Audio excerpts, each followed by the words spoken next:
Highlands Presbyterian. Our sermon today on this first Sunday in May, we're continuing on through Jonah, and this is the second chapter of Jonah.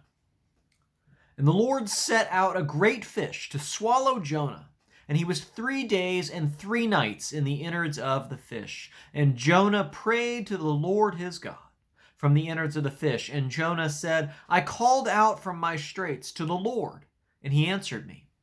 From the belly of Sheol I cried out. You heard my voice. You flung me into the deep, in the heart of the sea, and the current came round me. All your breakers and waves streamed over me. And I thought, I am banished from before your eyes. Yet again will I look on your holy temple. Water lapped about me to the neck, and the deep came round me. Weed was bound round my head. To the roots of the mountains I went down, the underworld's bolts against me forever. But you brought up my life from the pit, O Lord my God. As my life breath grew faint within me, the Lord did I recall, and my prayer came unto you to your holy temple. Those who look to vaporous lies will turn away from their mercy. And I, with a voice of thanksgiving, let me sacrifice to you. What I vowed, let me pay. Rescue is the Lord's. And the Lord spoke to the fish, and it vomited Jonah onto the dry land. This is the word of the Lord. Thanks be to God. We have all this beautiful prose and this poetry and this heartfelt cry. And then at the end, the fish is vomiting Jonah onto the land as Jonah is delivered from the belly of the fish. And so we're continuing on in this story of Jonah.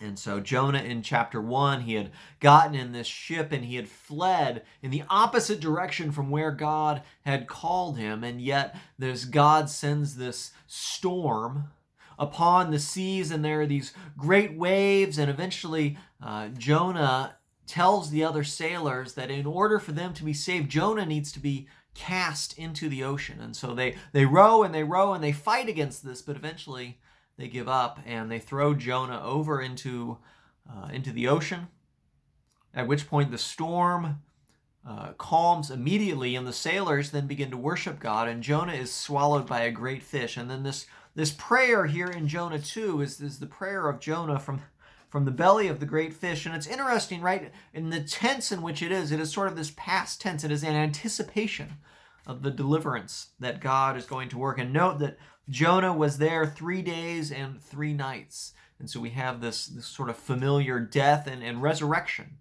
in a way.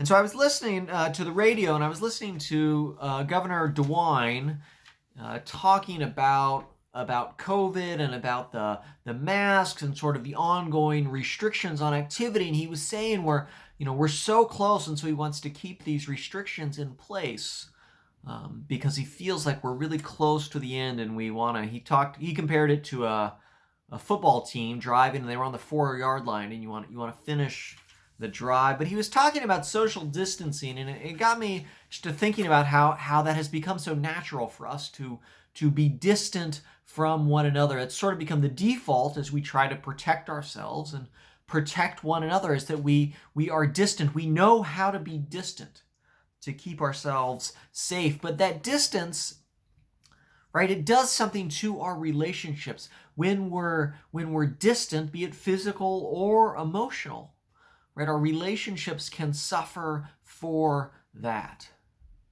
We need intimacy to build strong relationships. And so if we're constantly distancing, which we've gotten to be good at, it can hurt our relationships because we're not moving towards one another, but we can be moving away from each other, drifting apart. I think a lot of relationships over the last year and a half have likely drifted apart due to distance. Right? So in a good relationship, in a strong relationship, you have to constantly work to draw nearer to each other. Rachel and I will be married 15 years this summer, and it's been a lot of fun. It's been a lot of work, right, that we've invested into our marriage. to sort of close that distance, to make sure that we're continuing to draw nearer to one another, to rely on one another, to build and strengthen that relationship.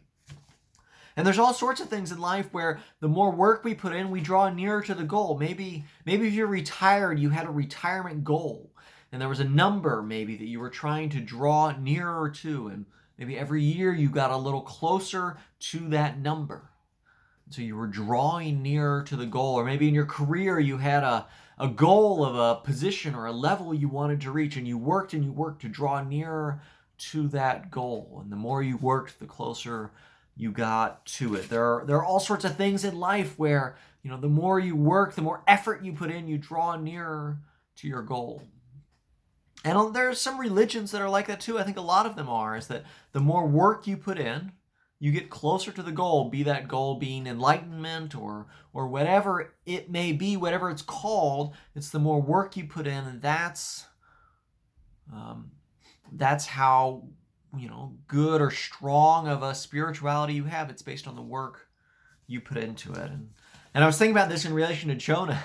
And the image that I had in my mind is that of somebody at a bowling alley. And I'm sure you've seen highlights or perhaps lowlights when somebody goes to bowl, and rather than bowling forward, the ball slips out of their hand and it goes directly backwards and flies off into a crowd or into some furniture. The exact opposite direction. Rather than going down the lane and moving towards the goal, the ball flies backwards and does great damage. And that's sort of how Jonah's prophetic career is going, right? God says, go this way, and Jonah says, that's great, I'm going the exact opposite direction, and I don't care about what collateral damage is done, but I am not going to Nineveh. And so what's incredible here is that, so here in chapter 2, he's in the belly of this great fish, and he prays, right, from the depths, from the belly. I mean, this is despair, right? This is a dark place in a belly of a fish in the bottom of the sea, right? This is a despairing place, and yet he says, my prayer came unto you, to your holy temple, right? So Jonah has run in the opposite direction, is in a low place, a dark place in the watery depths, and yet Jonah's prayer ascends to the temple. And it's not Jonah that's closing the distance between Jonah and God. Jonah's trying to increase that distance. No, instead, God is closing that distance. It's God that makes it possible, right, to hear Jonah's prayer. God is pursuing Jonah, and so God is closing the distance between Jonah and God by God's efforts. It's not Jonah's efforts that's doing this. It is God's efforts, right? God is moving towards us. And this is the faith that we have, is one in which God moves towards us. What we see throughout Scripture is that even when the people seem to be moving from God, when individuals seem to be moving from God, God goes to them. It makes me think of Zacchaeus, the tax collector that Jesus meets, right? Zacchaeus is living his own life, and there's corruption there, there's greed, and that's what Zacchaeus is pursuing. And Jesus goes to his house, right? He sees Zacchaeus. He says, I'm going to go to your house. I'm going to dine with you. And so Jesus pursues Zacchaeus. He goes to Zacchaeus' house and dines there. And then Zacchaeus' life is transformed. And in that same way, right, God is coming to Jonah to hear Jonah's prayer from the watery depths. God hears what Jonah has to say, this gratitude for deliverance that Jonah anticipates. From the belly of Sheol I cried out, you heard my voice. And it's a reminder that our cries are heard. Even when we're crying from the absolute depths, our cries are heard because God has moved towards us. We have this incarnational faith where God comes to us. Emmanuel, God with us, right? This is what we see in the fullness of Jesus Christ, is that God has come to us fully God and fully human. And we see Jesus Christ here, and we know God because God is revealing God's self to us.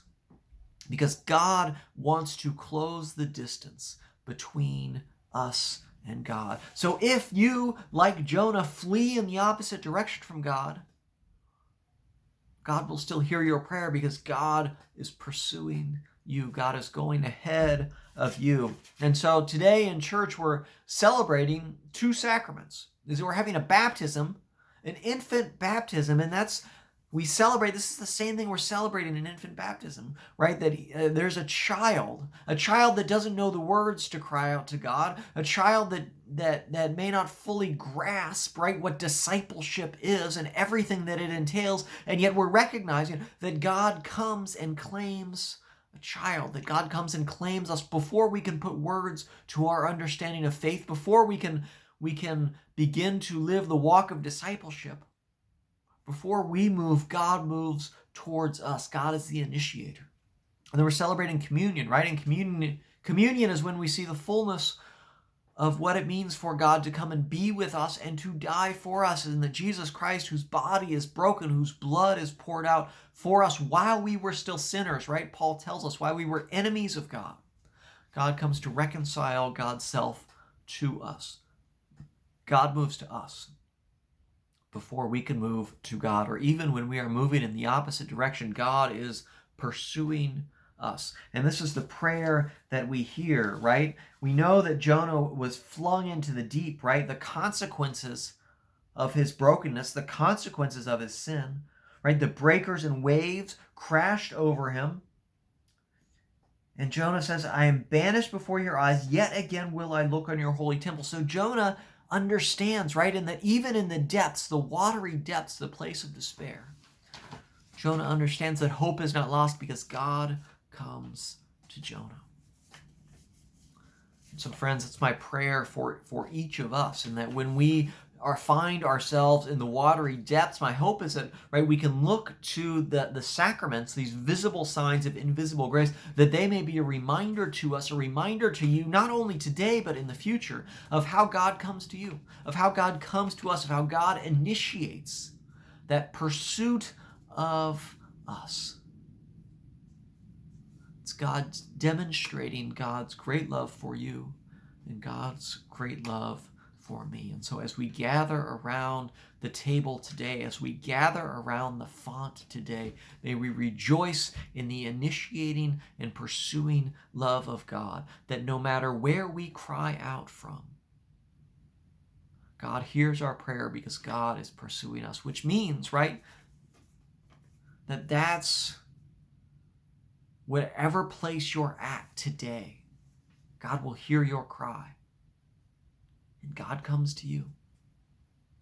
And that there is hope for you, right?